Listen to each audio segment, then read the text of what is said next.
Wow, Studio Ghibli and OpenAI potentially going at it. This is absolutely fascinating. Is AI art theft? Is kind of like the question that is on everybody's mind at the moment. There's a lot of people having like this ethical debate right now about whether generating things with generative AI that looks so close to the style of somebody else is theft or not. I think this is a really interesting debate that actually even predates OpenAI and comes back a little bit to what I think of definitely online as this sort of pervasive culture of people taking other people's ideas and styles and the way people do things and repurposing it.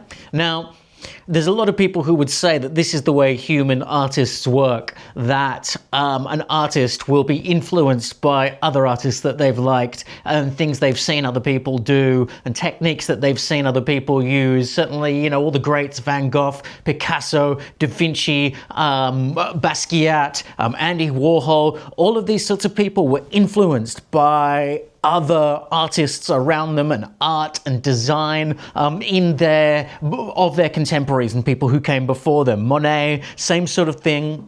A lot of artists even sort of, studied with each other and borrowed each other's techniques. And this happens across the board in literature, in music. You get people suing each other because they come up with riffs that are similar. A really interesting one a few years ago, Robin Thicke, the musician, was sued by the family of Marvin Gaye because his song sounded too similar to Marvin Gaye's style. And I think the outcome of that, if I remember correctly, was that the court concluded that you can't copyright a style, and so the Marvin Gaye family didn't win that. That's my understanding. I should have actually checked that before I hit record, but I wanted to get this out there.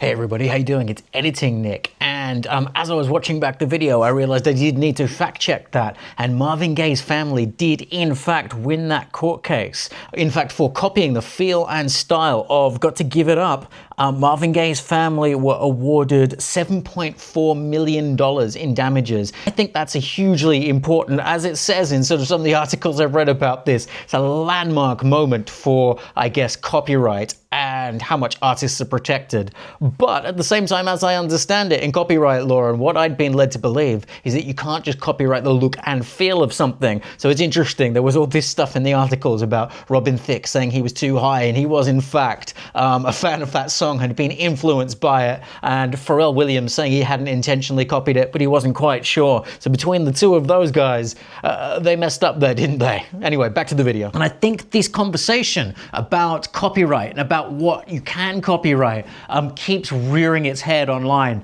And I am such a fan, and I am such an advocate of artists being able to experiment in safety and understanding that things will naturally repeat. But I think that really applies to human artists. And I think we have to be very careful with generative AI because it doesn't work in the same way that a human artist works. Naturally, the way we tend to work, the way artists will tend to iterate, the true artists who are out there, is what people will do if they're not...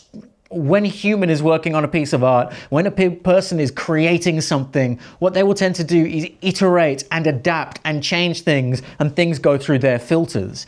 Now, the issue is when you're using generative AI as a tool that does so much for you, where you give it the sort of inspiration you have in a prompt, generative AI doesn't add that extra 5 or 10%, that intangible bit of creativity that you create when you pass other people's art. If you think of yourself as a computer, and I hate to do that, but it's a good analogy that if you think about the way you pass information, as an artist, what you do is you take in all these influences, and then they sort of get mixed together in your mind by your subconscious and influenced by your life experiences. And what comes out of you, unless you are trying to copy, unless you're not very original, what comes out of you is something original and something unique. The problem with generative AI is, and you see this when you sort of use it, and definitely while I was even making the thumbnail for this video, spoiler alert, I did it first, because I jumped on the trend of doing a Studio Ghibli inspired art and went, oh my God, I have to try this out, and I have to talk about this on camera, because I have such strong feelings about this. And I think that The danger with this stuff is that when you go through ChatGPT, when you go through Midjourney on all these different platforms, although it feels like you are getting something completely unique and completely original in the moment, it tends to be, when you do deeper research into this and when you look at the results that these platforms give you, quite iterative and quite and very heavily influenced by other people's work, so influenced that you might say it's copying. And I think this is what a lot of artists who've gone online and writers who've gone online have found in scouring the internet for things that are influenced by their works. There were some stories recently of writers who've gone online doing research for books by going into ChatGPT and asked it for information on things, only to find out ChatGPT gives them their writing essentially with either very little changes or no changes at all, but presented as new material. So it can be a very dangerous thing. And I think this is starting to happen in the art world a little bit. So if we look at the Studio Ghibli situation at the moment, obviously it's a massive trend. Everybody's jumping on board. I've just done it. Miyazaki's come out and said he's absolutely disgusted by it and he would never use these tools. And I do completely understand why he's had that reaction, because there are millions upon millions upon millions of people sort of diluting the unique style that Ghibli as a studio and Miyazaki as an artist have spent years refining and years creating. And without that refinement, without those years of refinement, without the individual life experiences that the individual artists have had, that they put into the creative process, creating these stories and creating the art, and then the art informing those stories, and even the stories informing that art to get that unique style. It's what ChatGPT is missing. ChatGPT is sort of skimming the surface and extrapolating the key visual points that are the culmination of these years and years of refining the process and the collective human experience of these artists who've come together to form Studio Ghibli, and it's giving you a facsimile, an approximation of that. And I think that comes down to the crux of why AI art is so essentially dangerous. Is it completely theft then, to come back to the question in the thumbnail and the question in the title? Well, it's a difficult one. Like, from a technical standpoint, you are not getting an exact facsimile and copy of an exact piece of work, but you are getting an exact facsimile and copy without any of the depth behind people's bodies of work. And I think that is even more dangerous in a way. It's very difficult to quantify, and it's a very difficult ethical situation. I think this is going to take a sort of a confluence of lawmakers and philosophers and different people to come together to figure out how best to deal with this. But is it theft? Ultimately, in my opinion, I do kind of think so a little bit.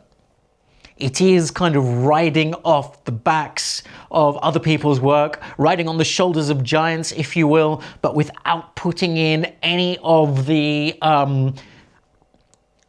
without earning the right to do so, if that makes sense.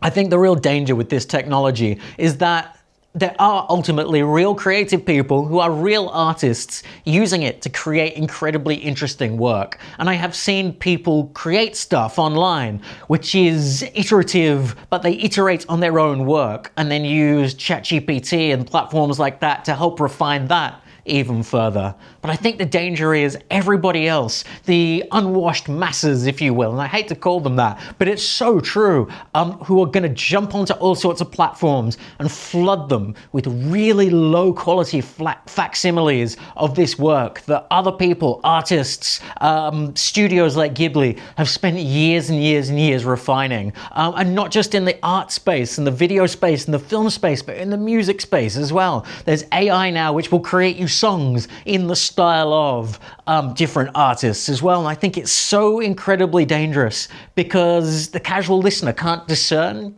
the difference between it.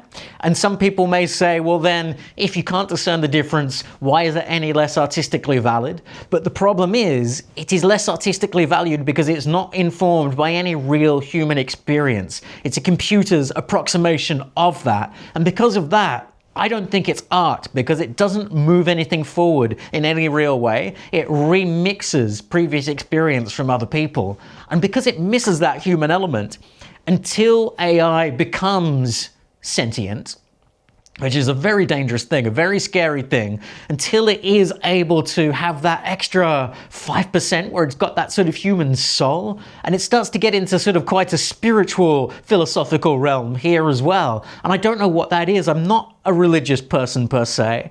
I'm not a subscriber to any one particular religion, but I do at the same time acknowledge that there is something sort of spiritual, something soulful that humans sort of have that is above and beyond what AI and what computers can do at the moment. And I don't know whether it's technically possible for a computer or a machine to develop a soul, develop that. And it's such an interesting philosophical and spiritual conundrum, and there's going to be all sorts of haters who leap on and leap into the comments and go, of course not, technology can't do that, it will always be approximation, and maybe it will be. I think it definitely is at the moment, but what if we do accidentally create life? Gosh, this is a bigger, deeper question. Is AI out stealing? Absolutely. At the moment, it definitely is. Will it be always in the future? I don't know. I'm interested to see what happens. Is there any basis to what Miyazaki's saying about it being soulless and a theft of their work and their hard-earned reputation? Yeah, I think so. All you people who are going out there, jumping on the bandwagon, cheapening every social media platform, posting that stuff, it's cool, it's fun. I jumped on the bandwagon, I did it, but and we all are, but I hope this wave kind of crashes a little bit. I do enjoy the AI tools to some degree, but at the same time, I don't want this to be the only way that stuff gets created. My LinkedIn feed at the moment, if you jumped on LinkedIn, which is the most laughable social media platform out there, is full of people saying advertising agencies are dead. And they're creating print campaigns that haven't been relevant for, multiple decades right now, and doing posters with terrible AI-generated gibberish saying stuff is campaign ready. It's absolutely ridiculous. And I don't think real human creativity is in any danger of losing its steam. But I think over the next few years, we're going to go through this interesting and very difficult and challenging time for a lot of creatives and professionals in the creative space, where people are trying out these tools and seeing if they can't get the same results from them. And happily, I still don't think that's possible. But could it be in the future? This again raises an incredible question about AGI, artificial general intelligence, and whether, again, sentience does come to the machines, and it could do. Could be the rise of the machines. Terminator in the future is scary. The Terminator won't be the T-1000 hunting down John Connor. It will be a soulless machine in a server farm somewhere stealing people's jobs, maybe. I think it's already happening to a degree. Scary. Scary times. Fun times as well, because I think for a lot of people who are doing great work, you're going to float to the top. You're going to be the bastions of human creativity, the people who fly the flag for what is right and what is truthful and what reflects the human experience, both across the world of art and perhaps even, I think, across the world of advertising and marketing and communications as well. So fly that flag, let's take it back, let's plant our feet firmly on the ground, let's not get lazy, let's not get complacent, let's not let AI take over. Anyway, this is a rant I thought was important to put out there. I actually did a video earlier on where I talked about my feelings on using ChatGPT as a writing kind of co-pilot for scripts and things like that, and I loved it. Check out that video up here. It's an awesome and fascinating journey, and I'm probably going to be doing updates of that very soon because the tools have come so far in so many few short months. But anyway, until then, check that video out. Check my beginners video playlist up here as well, and see you in the next one. Bye.